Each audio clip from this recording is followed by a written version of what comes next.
الحمدللہ رب العالمین والصلاة والسلام علی سید الانبیاء والمرسلین اما بعد فاعوذ باللہ من الشیطان الرجیم بسم اللہ الرحمن الرحیم والنجم اذا ہوا ما ضل صاحبکم وما غوا وما ينطق عن الهوى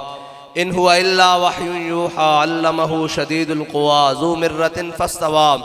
وهو بالافق الاعلی ثم دنا فتدلى فكان قاب قوسین او ادنی صدق اللہ العظیم وصدق رسولہ النبی الکریم الامین ان اللہ وملائکتہ یصلون علی النبی یا ایہا الذین آمنوا صلوا علیہ وسلموا تسلیما الصلاة والسلام علیکہ یا سیدی یا رسول اللہ وعلا آلک واصحابک یا سیدی یا خاتم النبیین عرش کی عقل دنگ ہے چرخ میں آسمان ہے جانے مراد اب کدھر ہائے تیرا مکان ہے جانے مراد اب کدھر ہائے تیرا مکان ہے بزم ثنائے زلف میں میری عروج سے فکر کو ساری بہار ہشت خل چھوٹا سا عطردان ہے عرش پہ تازہ چھیڑ چھاڑ فرش پہ طرفہ دھوم دھام کان جدھر لگائیے تیری ہی داستان ہے عرش پہ جا کے مرغ عقل تھک کے گرا غش آ گیا ابھی منزلوں پرے پہلا ہی آستان ہے میرے آقا مولا صلی اللہ علیہ وسلم کے غلاموں حضور سید عالم صلی اللہ علیہ وسلم کے جانثاروں ہم صرف اپنے آقا مولا صلی اللہ علیہ وسلم کی محبت لیے دنیا کو یہ پیغام بتانے کے لیے آئے ہیں کہ وہ دور ہمارے قائد نے کہا تھا کہ وہ دور جس دور میں لوگ چائے کی پیالی اور تعلق پر ایمان بیچتے ہوں ہمارے قائد نے پھر دنیا میں صدائے لبیک یا رسول اللہ لگا کر دنیا کو یہ بتایا کہ نہیں ایمان بیچنے والے اور ہیں حضور کے نام پر جان دینے والے اور ہیں اور ایوانوں میں جا کر ایمان کے سودے اور ملت کے سودے اور وطن کے سودے کرنے والے اور ہیں حضور کے نعرہ مستانے پر جان دینے والے لبیک یا رسول اللہ کے نوجوان ہیں اور یہ یاد رکھنا ہمارا موازنہ کسی طور بھی ان سے نہیں ہے وہ ہم سے پوچھیں کہ اب آپ بھی مہنگائی کے لیے نکلیں گے میں نے کہا ہم غیرت کے لیے بھی نکلیں گے ایمان کے لیے بھی نکلیں گے پاکستان کے لیے بھی نکلیں گے اور اپنی قوم کے لیے بھی نکلیں گے اس کی وجہ یہ ہے کہ بھائی جب بھی ناموس رسالت کی بات آئی سب سے پہلے کس نے آواز اٹھائی تحریک لبیک یا رسول اللہ نے ختم نبوت کی بات آئی سب سے پہلے تحریک لبیک یا رسول اللہ نے آواز اٹھائی اور جب ملک پاکستان کے اوپر بھارت جیسے اور باقیوں نے بات کی تو سب سے پہلے تحریک لبیک پاکستان نے آواز اٹھائی جب کشمیر کی بات آئی تو سب سے پہلے اور سب سے مضبوط آواز تحریک لبیک پاکستان نے اٹھائی اور جب قوم کی باری آئی تو جو نکلے تھے باہر آزادی کی جنگ لڑنے کے لیے اور پھر ایک اور آئے ہیں ہم پر مسلط ہوئے ہیں کہتے ہم اپنے کپڑے بیچ کر قوم کو جناب روٹی فراہم کریں گے اور قوم کو سہولت دیں گے وہ قوم کے بچے ہوئے جناب لتڑے اور بچے ہوئے ٹاکیاں اور بچے ہوئے کپڑے بھی اتارنے پر مجبور ہیں تو پھر ہم نے جب سب کو دیکھا ایک وزیر اعظم کہتے تھے ایک ووٹ کو عزت دو وہ گھر چلے گئے بھتیجے کو جناب بھائی کو وزیر اعظم بنوا کر دوسرا جناب بخت کے تخت سے یک لخت اتارا ہوا شخص تم نے کبھی دیکھا ہے جیت کے ہارا ہوا شخص اور وہ جناب جو نکلا وہ شاہ صاحب نے کل فرمایا ہے کہ قائد ملت زنانیہ وہ زمان پارک سے زنان پارک تک بچانے والا شخص وہ جناب باہر نکلا کہ میں جی جاؤں گا اور آزادی کی جنگ لڑوں گا ہم نے کہا ہو سکتا ہے قوم کی بات کرے کوئی وہ بھی جیل کی طرف رخ سوئے میخانہ دارت پیر ماں اور وہ بھی جناب جیل کی طرف چل پڑے تو پھر آپ کو پتا ہے رہتے تو ہم ہی ہیں اور یہ یاد رکھنا اگر دین کی پناہ حسین ہے اور قوم کی پناہ دین ہے ہاں یہ یاد رکھنا قوم کو اگر پناہ دے سکتا ہے کوئی تو وہ حضور سید عالم صلی اللہ علیہ وسلم کا نظام دے سکتا ہے اور حضور سید عالم صلی اللہ علیہ وسلم کا دین دے سکتا ہے وہ دین دے سکتا ہے جس کے بارے میں اللہ تعالیٰ نے فرمایا الیوم اکملت لکم دینکم واتممت علیکم نعمتی وردیت لکم الاسلام دینا اور اسلام ہی دے سکتا ہے اسلام ہی پوچھ سکتا ہے جناب یہ دوسرا کرتا کہاں سے بنا ہے ان سے تو یہ بھی کوئی نہیں پوچھ سکتا کہ دنیا کی سب سے بڑی کابینہ وزیروں اور مشیروں کی رکھ کر دنیا کے سب سے بڑے نااہل یہ ثابت ہوئے ہیں اور جو کہتے تھے قوم کو روٹی دیں گے میں نے کہا قوم کی بیٹیاں جناب اپنی عزتیں بیچ کر روٹی کھانے پر مجبور ہو گئی ہے. اور بے شرمو تمہیں غیرت نہیں آئی؟ تم یہ کہتے ہو کہ جناب نواز شریف آئے گا تو پھر قوم کی فلاح لائے گا. تم نے کہا اسحاق ڈار آئے گا تو ڈالر اوپر سے نیچے گر جائے گا. میں نے کہا اسحاق ڈار نہیں، تم سب کا روحانی ابا جو بائیڈن بھی آ جائے تو یہ ڈالر نیچے نہیں آ سکتا. یہ ڈالر اسی طریقے سے آئے گا جس طرح قائد ملت اسلامیہ علامہ خادم حسین رضوی نے فرمایا تھا کہ سود ہم نہیں دیتے،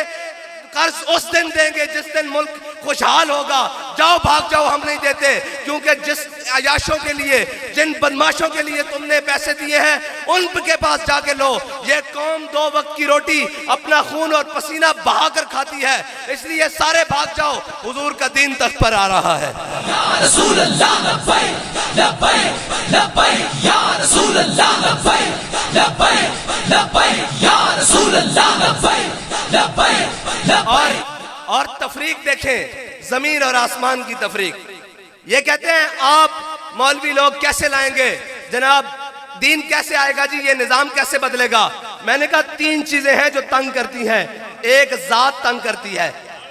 ایک ذات تنگ کرتی ہے، اس کے بعد رشتہ دار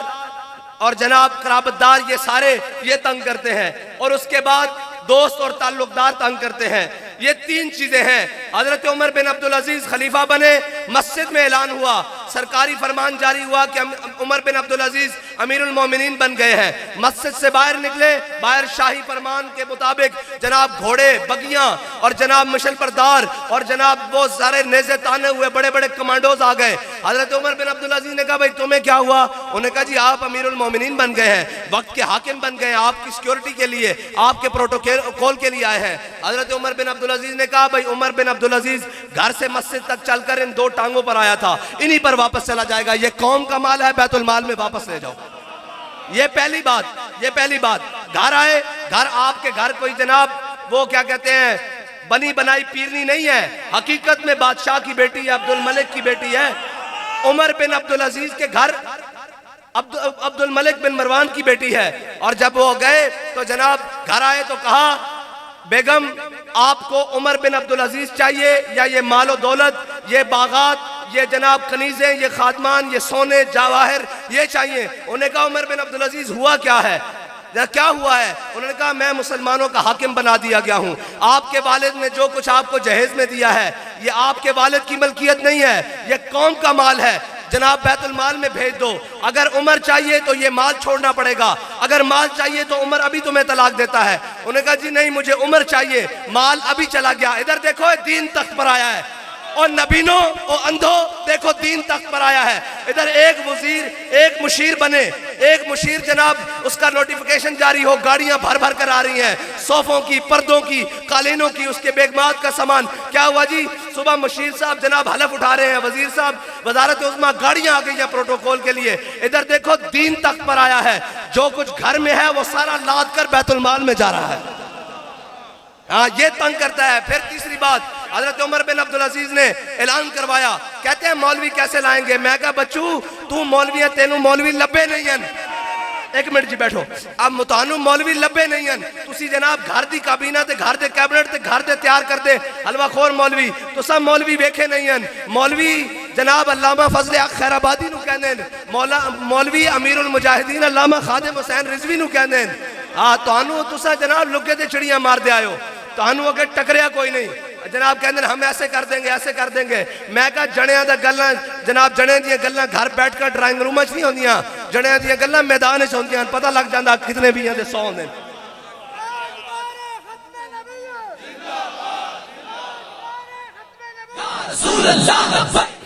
اور تیسری بات جڑی چیز تنگ کر دی، فرا گوگی تنگ کر دی، ملک ریاض تنگ کر دا، ایہو جائی تنگ کر دیں نا حکومتاں نو، 10% تنگ کر دا یا جناب اے تنگ کر دیں. حضرت عمر بن عبدالعزیز نے اعلان کیتا اس جناب شہر دے ڈی سی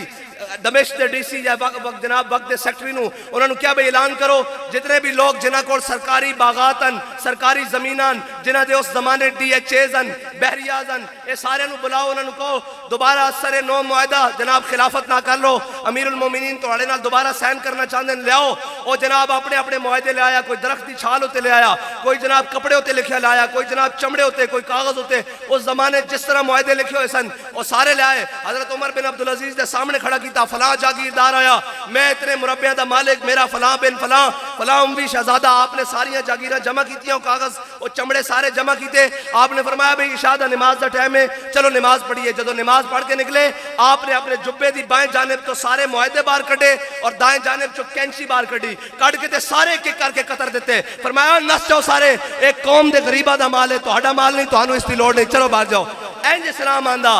ہاں تاریخ کی لکھ دی پھر تاریخ لکھ دی جڑے رات دے اشرافیہ سن نا رات دے اشرافیہ صبح ہون تو پہلے پہلے فٹ پاتوں تے بہ کے حساب کر رہے سن ساڑھے کو بچے کیے ہاں اسلام آندا اینج کر کے ہاں پھر جناب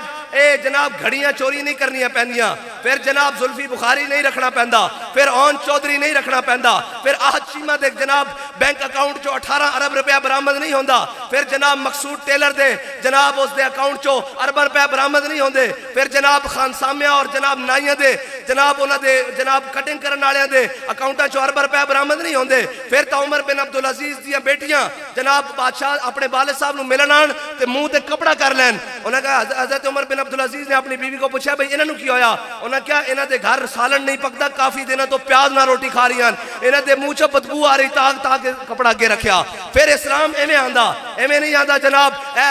بڑی بڑی کیبنٹ اور بڑے بڑے وزیر اور مشیر رکھ کے کہنے جی آپ کے پاس کیا پلان ہے میں نے کہا ہمارے پاس پہلا پلان یہ ہے کہ اپنے اشرافیہ کی عیاشیاں ختم کرو غریب کو 2 وقت کی روٹی دو پھر آگے معیشت چلتے ہیں دیکھتے ہیں کیا کر رہے ہیں کہتے ہیں آپ کے پاس پیٹرول کے متبادل کیا پلان ہے میں نے کہا ہمارے پاس پلان ہے مجھے یہ بتاؤ کہ مراکے کی زمینیں جناب چونک کی گلیوں سے میں ہو کر آیا ہوں گٹر کھلے ہوئے ہیں برے حال اور جناب بانگ کے دن اور جناب یہاں پر رہنے والے بسنے والوں کا کیا گناہ ہے اور ڈی ایچ اے والوں کا کیا جناب نیکیاں ہیں اس قوم کے لیے کہ ان کی روڈیں بھی صاف ہوں ان کے اشارے بھی بنے ہوں ان کے انڈر پاس بھی بنے ہوں ان کے سیوریج بھی صاف ہوں ان کی پانی کی نالیاں بھی صاف ہوں اور یہاں بسنے والوں کا کیا گناہ ہے کہ ان کے پاس جناب گلی بھی صاف نہ ہو